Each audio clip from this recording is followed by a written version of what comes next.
नमस्कार फ्रेंड्स, आपण मानकु महेश्वर सेठी YouTube channel रे स्वागत जनाउछि।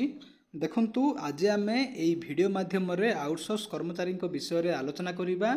आपणक पाखरे मोर गोटे रिक्वेस्ट कि आपण माने वीडियोटी को लास्ट पर्यंत देखंतु, कारण वीडियोटी को लास्ट पर्यंत देखिबा द्वारा आपण माने संपूर्ण रूपे बुझी पारिबे।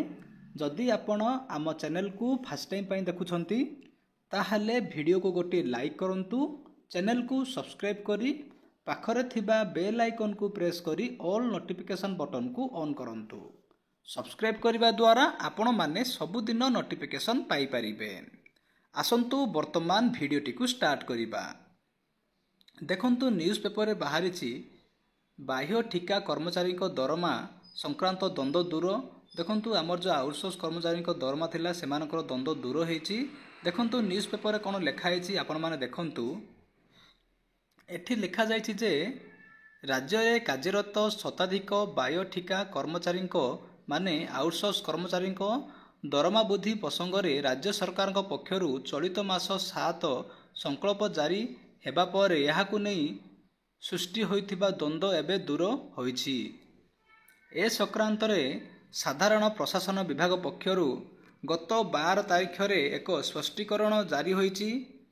अतिरिक्त सचिव गणेश चंद्र पात्र सबु विभाग को प्रदान करिथिबा स्पष्टीकरण रे दर्शाइछंती जे प्रत्येक आउटसोर्स कर्मचारी वार्षिक चुक्तिनामा सरकार सहित संस्था जरिया हेबो। जो कर्मचारी ठिका संस्था जरिया अर्थ विभाग 2021 एवं साधारण प्रशासन विभाग संकल्प अनुजाई दरमा पाउथिले सेमानकर 25% दरमा वृद्धि करा जिवो। तापर कौन लिखाई देखंतु, मात्र ए क्षेत्र में कर्मचारी अभिज्ञता को गुरुत्व दिया जिवो। केतेक कर्मचारी अर्थ विभाग एवं साधारण प्रशासन विभाग निर्देशनामा अनुजाई उपयुक्त हेउ नथिले सेमानक क्षेत्र में मध्य 25% वृद्धि करा जिवो, जहाँकि पाखापाखि उच्च स्लैब अनुजाई करा जिवो।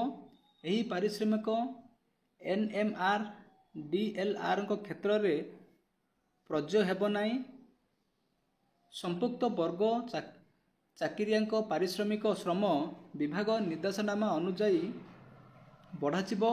कर्मचारी ईपीएफ ईएसआई प्रदान करा जाई परिबो, मात्र सेमानक अंशधन ठीक भावे होइथिबा आवश्यक।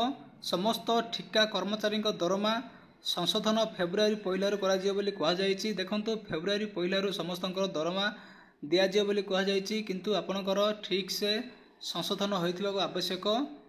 जदि आपनकु एई भिडियोटी भलो लागिछि ताहाले भिडियोटी को निज सांग मानकु शेयर करंतु, कारण भिडियोटी को शेयर करिबा द्वारा सेमाने मध्य जानि पारिबे, सेमानकर मध्य हेल्प हबो। भिडियोटी को देखिथिबारु आपण मानकु बहुत बहुत धन्यवाद। Thank you.